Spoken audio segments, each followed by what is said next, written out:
So hello students. आज हम जो चैप्टर है एसिड बेसेस एंड सॉल्ट्स इसका एनसीईआरटी सॉल्यूशन करेंगे और इसमें भी हम जो इंटेक्स्ट क्वेश्चन है ना आपके पेज नंबर 22 पे, इस चैप्टर के जो इंटेक्स्ट क्वेश्चन है पेज नंबर 22 पे हम उसको समझने की कोशिश करते हैं। So let's get started.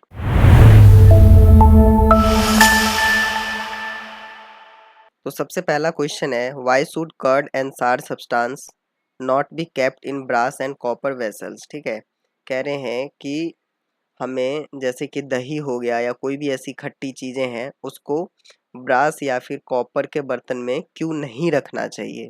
ठीक है, तो इसका आंसर क्या है, curd and other sour substance should not be stored in brass और copper vessels because they contain acids.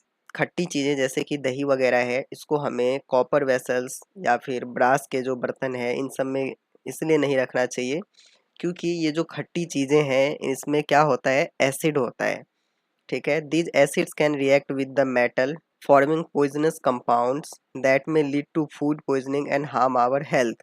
अब देखो जो खट्टी चीज़ है उसमें एसिड है, तो एसिड क्या करेगा, ये जो ब्रास और ये जो कॉपर है इसके साथ रिएक्ट करेगा, रिएक्ट करने के बाद पॉइजनस कंपाउंड बना देगा जिसकी वजह से फूड पॉइजनिंग हो सकती है और अल्टीमेटली हमारा जो हेल्थ है वो बिगड़ सकता है। इसलिए खट्टी चीज़ों को हमें कभी भी ब्रास या कॉपर के बर्तन में नहीं रखना चाहिए। नेक्स्ट क्वेश्चन देखते हैं, which gas is usually liberated when an acid reacts with a metal. ठीक है, कह रहा है कि कौन सा गैस अक्सर लिबरेट होता है जब कोई एसिड मेटल के साथ रिएक्ट करता है। ठीक है, उसके बाद पूछा है इलस्ट्रेट विद एन एग्जाम्पल, हमें एग्जाम्पल के साथ इलस्ट्रेट भी करना है। How will you test the presence of this gas, इस गैस का जो प्रेजेंस है उसको आप कैसे टेस्ट करोगे। सो बेसिकली इस क्वेश्चन में तीन चीज़ें पूछी गई है, तो बारी बारी से देखते हैं। सबसे पहले देखते हैं कि कौन सा गैस लिबरेट होता है जब एसिड मेटल के साथ रिएक्ट करता है। तो इसका आंसर बहुत ही सिंपल है, hydrogen gas is liberated when an acid reacts with a metal. ठीक है, हाइड्रोजन गैस लिबरेट होता है जब एसिड मेटल के साथ रिएक्ट करता है। नेक्स्ट चीज़ जो इन्होंने बोला ना कि एग्जाम्पल के साथ इलस्ट्रेट करो, तो हम इलस्ट्रेशन कैसे लिखेंगे, इससे पहले क्या है कि आप ये सेटअप देख लो, ये जो डायग्राम का सेटअप है ना, ये देख लो, ये नेक्स्ट पेज पे आ गया है। तो ये जो डायग्राम का सेटअप है इसी को बेसिकली इधर क्या है मैंने लिखा है। ठीक है, तो set up the apertures as shown in the given figure. Given figure कौन सा है हमारे पास, ये है हमारे पास गिवन फिगर। ये आपके एनसीईआरटी के बुक का ही है, तो इसको आप अच्छे से याद कर लेना। इनकेस अगर एग्जाम में ये क्वेश्चन आता है तो 5 नंबर में ही आएगा। ठीक है, तो अगर डायग्राम आपको याद रहेगा तो 5 नंबर तो आपके पूरे हैं। Take some zinc granules in the test tube, हमें क्या करना है, टेस्ट ट्यूब में कुछ जिंक के दाने लेने हैं।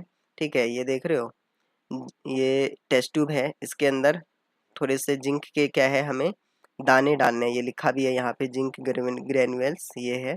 Add about 5 millilitre dilute hydrochloric acid slowly. ठीक है, लगभग 5 मिलीलीटर डाइल्यूट हाइड्रोक्लोरिक एसिड अब इसमें डालना है। Soon the reaction between zinc and hydrochloric acid starts and hydrogen gases evolve. जैसे ही इसके अंदर हम हाइड्रोक्लोरिक एसिड डालेंगे तो रिएक्शन होना शुरू हो जाएगा और जो हाइड्रोजन गैस है वो बाहर निकलना शुरू हो जाएगा। बेसिकली करना क्या है, देखो फिर से समझाता हूँ। एक टेस्ट ट्यूब लेना है, उसके अंदर जिंक के कुछ दाने डालने हैं, फिर उस पर डाइल्यूट हाइड्रोक्लोरिक एसिड डालना है। एंड जैसे ही आप डाइल्यूट हाइड्रोक्लोरिक एसिड डालेंगे तो वहाँ से हाइड्रोजन गैस जो है वो बाहर निकलना शुरू हो जाएगा। अब इस हाइड्रोजन गैस की पहचान कैसे करेंगे भाई कि वो हाइड्रोजन गैस ही निकल रहा है। तो आपने पढ़ा होगा कि हाइड्रोजन गैस की पहचान क्या है, कि जब उसके पास हम कैंडल बर्निंग कैंडल लाते हैं तो उसके अंदर से जो बबल्स निकल रहे होते हैं ना वो पॉप साउंड करना शुरू कर देता है। ठीक है, अब इसी चीज़ को हमें यहाँ पे लिखना है, तो लिखेंगे test for H2 gas. H2 gas is not soluble in water. ठीक है, हाइड्रोजन गैस वाटर में सॉल्यूबल नहीं है। When passed through soap solution it gets trapped into bubbles, जब हम इसको सोप सॉल्यूशन से पास कराते हैं, ठीक है, तो ये बबल्स के अंदर ट्रैप हो जाता है। Bring a burning candle near the soap bubble filled with the gas. अब हमें क्या करना है, एक बर्निंग कैंडल सोप बबल के पास लाना है। ठीक है, और बबल जो कि गैस से भरा हुआ है, तो soap bubble burst and hydrogen gas Burns with a pop sound. ठीक है, तो जो सोप बबल है वो फटना शुरू हो जाता है और जो हाइड्रोजन गैस है वो जलना शुरू हो जाता है, लेकिन आवाज़ कैसी आती है, पॉप साउंड करके आवाज़ आती है। बेसिकली आपको बस ये डायग्राम याद रखना है और इसी चीज़ को आपको इलस्ट्रेट करना है, वही चीज़ मैंने यहाँ पे लिखा है और आप अपनी लैंग्वेज में लिख सकते हैं। 5 नंबर आपके पूरे हैं। नेक्स्ट क्वेश्चन है question number 3। Metal compound A reacts with dilute hydrochloric acid to produce effervescence. The gas evolve extinguish a burning candle। ठीक है, write a balanced chemical equation for the reaction if one of the compounds form is calcium chloride. देखिए question ये कह रहा है कि एक metal compound है, ठीक है, अब वो नहीं बताया कि वो मेटल कंपाउंड क्या है, वो हमें पता लगाना है इस क्वेश्चन में। ठीक है, तो जो मेटल कंपाउंड ए है किसके साथ रिएक्ट करता है, डाइल्यूट हाइड्रोक्लोरिक एसिड के साथ।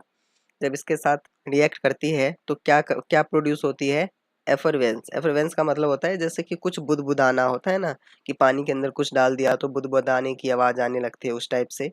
The gas evolve extinguish a burning candle. अब इसके अंदर से जो गैस निकल रही है ना, उसके पास अगर हम एक बर्निंग कैंडल लेके जाएं तो वो कैंडल क्या होता है, बुझ जाता है, मतलब बंद हो जाता है। Write a balanced chemical equation for the reaction. अब ये जो रिएक्शन हो रहा है इसका हमें एक बैलेंस्ड केमिकल इक्वेशन लिखना है। और एक और चीज़ इन्होंने बता दिया है कि उसमें से जो एक प्रोडक्ट जो है वो क्या है, कैल्शियम क्लोराइड है। तो ये बहुत आसान कर दिया है, अगर आपने चैप्टर अच्छे से पढ़ा होगा तो इसका आंसर सिंपल सा है कि देखो अगर एंड प्रोडक्ट कैल्शियम क्लोराइड है, ठीक है, और जो गैस निकल रहा है वो कार्बन डाइऑक्साइड है। अब आप बोलोगे यहाँ पे लिखा तो नहीं है कि कार्बन डाइऑक्साइड है, तो इन्होंने साफ साफ बोला ना कि जो कैंडल है वो बुझ जा रहा है। कैंडल बुझने का मतलब क्या है कि उसके अंदर से जो गैस निकल रही है वो कार्बन डाइऑक्साइड ही है। तो अगर एंड प्रोडक्ट कैल्शियम क्लोराइड है और गैस जो बन रही है वो कार्बन डाइऑक्साइड है, तो इसका मतलब जो मेटल कंपाउंड ए है वो क्या है, कैल्शियम कार्बोनेट है। Therefore, the reaction between calcium carbonate and hydrochloric acid is। अब कैल्शियम कार्बोनेट और हाइड्रोक्लोरिक एसिड के बीच में जो रिएक्शन होगी वो क्या होगी, तो वो बैलेंस्ड केमिकल इक्वेशन हमने लिख दिया, कैल्शियम कार्बोनेट हाइड्रोक्लोरिक एसिड, और रिएक्ट करके बनेगा calcium chloride, carbon dioxide gas बाहर निकल जाएगी और वाटर। ठीक है, तो ये ऑलरेडी मैंने बैलेंस्ड किया हुआ है। तो इस पेज पे यही क्वेश्चन थे एंड आई होप कि आपको ये तीनों क्वेश्चन समझ में आए होंगे। अगर फिर भी आपका कोई डाउट रह जाता है तो आप नीचे कमेंट सेक्शन में कमेंट कर सकते हैं। Thank you, have a nice day.